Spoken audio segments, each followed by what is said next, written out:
Level juga dimulai pada sore hari. Jumlah orang yang terinfeksi berubah menjadi zombie di dunia telah mencapai 6 miliar. Dan hanya ada 15 juta orang yang tersisa di dunia. Tanpa banyak bicara lagi, film dimulai. Gadis memegang kelinci kecil, tusuk dari samping. Lalu jatuhkan di tanah kosong. Kelinci ini adalah mangsa. Gadis itu menyalakan kamera diam-diam menyaksikan zombie menggigit kelinci. Tidak lama kemudian, segerombolan zombie kelilingi kelinci. Mereka dengan bersemangat bergegas menuju kelinci. Kelinci lari dari zombie yang lapar. Gadis yang sangat kecewa. Hari ini adalah hari ke-167 dia mengamati zombie. Zombie masih bodoh dan tidak bisa menyingkirkan kelinci.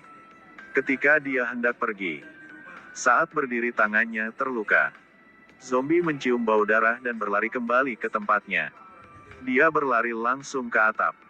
Tiba-tiba jatuh ke tanah oleh zombie jelek. Setelah bertaruhan, dia menendangnya dengan kakinya. Kemudian terbangkan ke medan perang yang diatur. Zombie hangus dalam sekejap mata. Kemudian ditutup dengan lapisan bubuk cabai. Saat gadis itu cukup beruntung untuk lolos dari kesulitannya, tanah tiba-tiba bergetar. Terjadi gempa bumi yang dahsyat, monster raksasa merangkak dari tanah. Gadis itu bergegas bersembunyi di bawah kereta. Tapi ulat itu memasukkan kakinya dan menariknya keluar. Akhirnya dapat makanan lengkap. Dengan senang, hati meraung. Pada saat ini tiba-tiba 3 pria bersenjata menembak dengan cepat ke arah cacing. Bumi berubah menjadi ini, harus dimulai dari 14 tahun dari tahun 2022. Waktu transit hingga 3 bulan sebelum bencana. Umbrella Corporation mengakuisisi 3 buah gurun di Norway. Dan buat rencana untuk mengubah tempat ini menjadi kota modern. Nama kota New Raccoon. Sebuah keluarga pindah ke tempat ini untuk memulai hidup. Sore harinya, ayah mengambil darah untuk kedua saudara perempuannya seperti biasa. Jade sangat mencurigakan. Dia dan adiknya Billy tidak pernah sakit sejak kecil. Tapi setiap 2 minggu, ayah memberi mereka tes darah. Mereka tidak bisa menebak niat sebenarnya mengambil darah dari ayah. Gadis itu pergi ke restoran untuk makan tetapi tidak ada yang pergi bersamanya. Dia melihat sekeliling dan melihat bahwa siswa Billy baru pindah ke sini.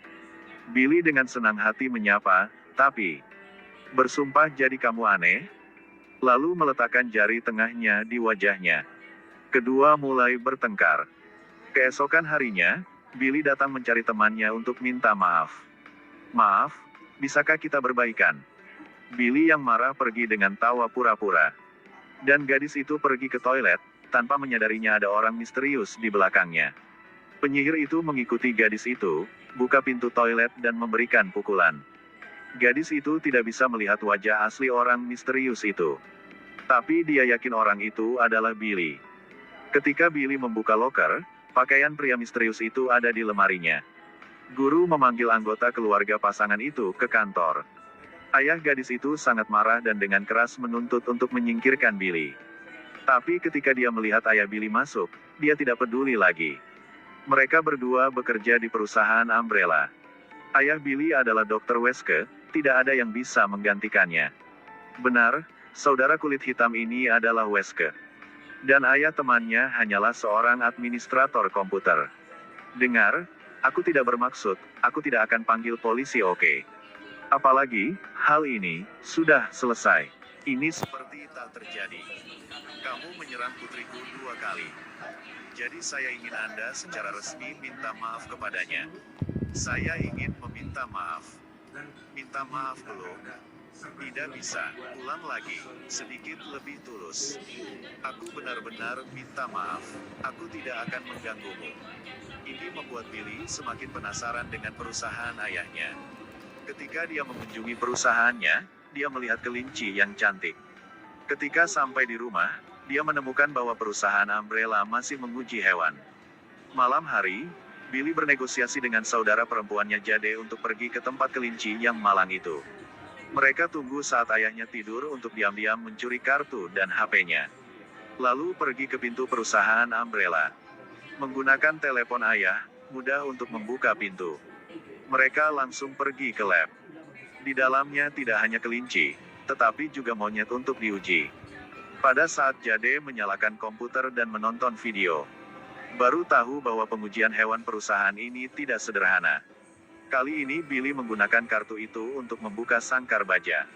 Monyet-monyet itu sangat ketakutan sehingga mereka berteriak. Gadis itu membuka sangkar baja, anjing zombie langsung ke arah mereka. Keduanya buru-buru berlari keluar dari lab ke ruangan lain. Dan bersembunyi di bawah meja. Menunggu lama untuk melihat keheningan anjing zombie di luar. Mereka perlahan merangkak keluar dari bawah meja. Mereka berdua memanfaatkan ketidakpedulian anjing itu dan berlari keluar ruangan. Dan menguncinya di dalam. Tapi mereka tidak tahu kemampuan bertarung anjing itu. Dengan lembut memecahkan pintu kaca. Anjing itu bergegas untuk menggigit Billy. Dalam keadaan darurat, Jade mengambil pemadam api dan bergegas menuju anjing itu. Bersamaan dengan tangisan yang menyedihkan, anjing itu jatuh ke tanah. Billy diselamatkan tetapi bahunya digigit anjing berdarah. Masalah yang begitu besar telah menyebar ke pimpinan Umbrella. Untungnya Wesker tepat datang. Dia memeriksa luka Billy, tidak menggigit dengan serius. Setelah perban sederhana untuknya, dia memberitahu berdua. Agar tidak mengetahuinya, dia bahkan tidak berani membawa anaknya ke rumah sakit.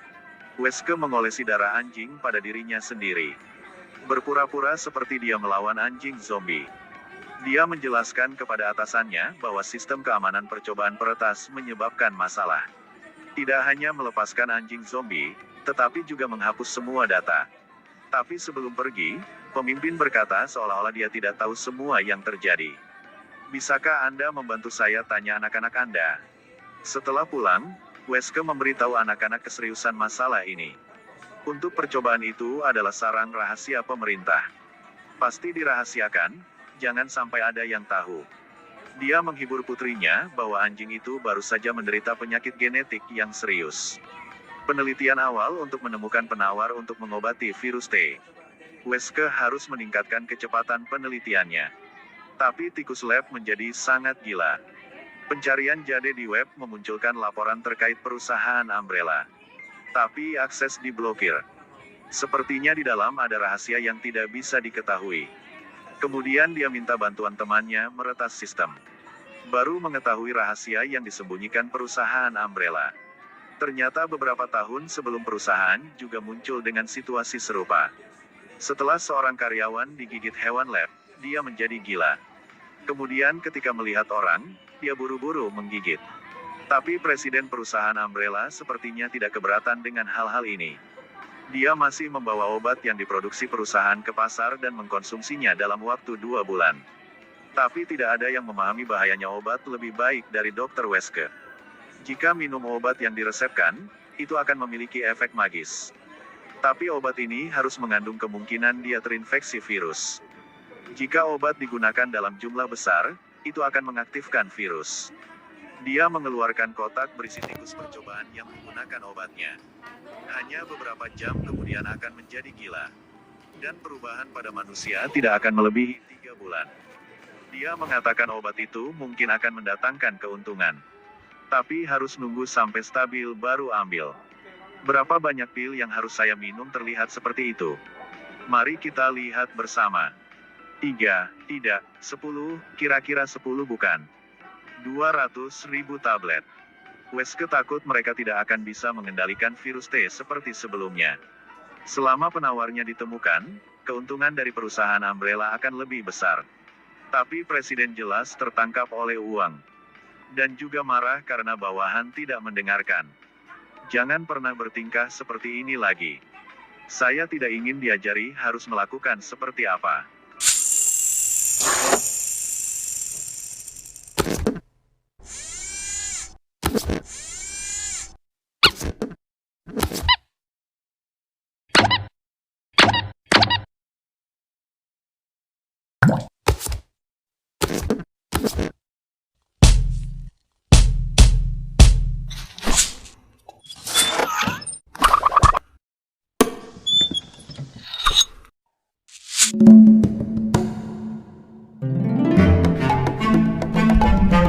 Subscribe to this channel.